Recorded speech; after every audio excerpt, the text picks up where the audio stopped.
ঠান্ডা ভাত নিয়ে অনেক বেশি টেনশন, তাহলে বানিয়ে ফেলুন এরকম মজাদার একটা নাস্তা। দেখেন তো কতটা ক্রিসপি আর অসাধারণ খেতে। রেসিপিটা শুরু করা যাক। হ্যালো এভরিওয়ান, আসসালামু আলাইকুম। কেমন আছেন সবাই? আশা করি সকলে ভালো আছেন। সবাই অনেক বেশি ভালো থাকেন, সবার জন্য অনেক অনেক দোয়া। যাই হোক, রেসিপিটা শুরু করি। রেসিপির জন্য এখানে আমি 1 কাপ মুগ ডাল আর 1 কাপ মসুর ডাল আর 1 কাপ পরিমাণ ভাত, একটু বেশি দিয়েছি, কড়কড়া ভাত দিয়ে দিলাম আমি এখানে। বীজাণু ভিডিওটা আসলে আমার এখান থেকে স্কিপ হয়ে গেছে, সরি। আর যদি চান বীজাণু ভিডিওটা আপনাদের সাথে আমি শেয়ার করব। সবগুলো উপকরণ একসাথে আমি ব্লেন্ড করে নিলাম। আর ঘনত্বটা হবে ঠিক এইরকম। দিয়ে দিবেন ধনিয়া পাতা কুচি, কাঁচামরিচ কুচি, আদা রসুন বাটা, কিছুটা পেঁয়াজ কুচি দিয়ে দিবেন। দিয়ে সব কিছু দিয়ে পরিমাণ মতো লবণ তো অবশ্যই দিতে হবে, লবণ ছাড়া তো ঘিও মাটি হয়ে যায়, তাই না? তো যাই হোক, সব কিছু দিয়ে একসাথে উপকরণ দিয়ে ভালো মতো আর কি মাখিয়ে নেবেন।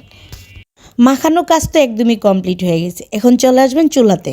তো চুলাতে চলে আসলাম, একটা প্যান বসাই রাখলাম। প্যানটা একটু গরম হয়ে আসলে হালকা একটু তেলের জন্য ছিটা পিটা থাকে, ওই মুহূর্তে দিয়ে দিবেন এই যে ঘনত্বটা। আর ঘনত্বটা কেমন হয়েছে সেটা বুঝতেই পারতেছেন আপনারা।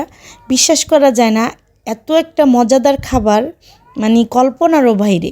এত বেশি ভালো লাগছে আমার কাছে যে অনেক মজা।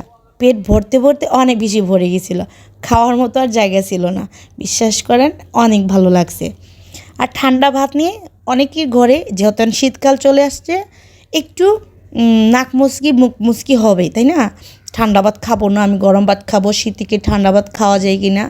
আমার ঘরে তো এরকম হয়। আমি আর কি আমার ঘরের কথাটা বললাম। তো ঠান্ডা ভাত দিয়ে এরকম একটা নাস্তা বানিয়ে ফেলেন।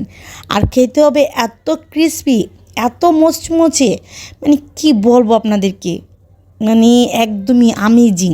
বিশ্বাস করেন, যারা আমার ভিডিও দেখে বানাবেন এই নাস্তাটা একবারের জন্য হলো, আমাকে কিন্তু একটু প্লিজ বলবেন যে আপু হ্যাঁ আমি রান্নাটা করি, মানে এই জিনিসটা করে আমি খেয়েছিলাম। অবশ্যই বিকালে খাবেন, শীতের বিকালে এরকম একটা নাস্তা একদমই জমে ক্ষীর। আর শীতকালে তো আমরা একটু সবাই একটু ভাজা পোড়া খুবই পছন্দ করি। দেখুন তো কালারটা কতটা সুন্দর আসছে, বিশ্বাস করে অনেক বেশি সুন্দর দেখা যাচ্ছে, তাই না? জানি না আমার ভিডিওতে কতটা তুলতে পারতেছি, খুব বেশি গরম। হাত দিয়ে চাচ্ছিলাম একটু ভালো একটা ভিডিও নেওয়ার জন্য, সেটা কি আর আমার দ্বারা হবে? কখনো সম্ভব না। যাই হোক, কথা বলতে বলতে কিন্তু আমার সময় অনেকটাই চলে আসলো। তো যাই হোক, আরেকটা দিয়ে আপনাদেরকে দেখাইতেছি কীভাবে দিবেন। আর অবশ্যই একটু তেলটা বেশি লাগে, মানে একটু বেশি লাগে আর কি, মানে চাপটির পরিমাণ থেকে একটু তেলটা বেশি দিলে মচমচে ভালো হয় আর কি। যেহেতু এখানে ভাত ব্যবহার করছি, সেক্ষেত্রে একটু তেলটা বেশি দিলে মানে খাবারটা বিশ্বাস করেন খুবই অমৃত, মানে সব কিছু মিলে কেন জানি খাবারটা অনেক বেশি ভালো লাগলো। আমি বানাইছি বলে না, একবার বাসায় বানাবেন, খেয়ে তারপরে আমাকে কমেন্ট করে জানাবেন। দেখতে যতটা সুন্দর, খেতে ঠিক ততটাই মজা। কথা বলতে বলতে সময় কিন্তু আমি একদমই শেষ পর্যায়ে চলে আসছি। তো যারা যারা বাসায় বানিয়ে খাবেন সবাই কিন্তু কমেন্টে জানাবেন।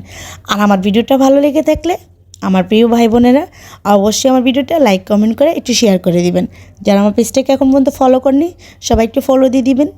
যারা আমার ইউটিউব চ্যানেল থেকে এই রেসিপিটা দেখতেছেন সবাই আমার ইউটিউব চ্যানেলটা একটু সাবস্ক্রাইব করে দিবেন। সবাই ভালো থাকবেন, সুস্থ থাকবেন। নেক্সট ভিডিওতে সুন্দর একটা ভিডিও নিয়ে আবারও চলে আসবো। আজকের মতন সবাইকে আল্লাহ হাফেজ।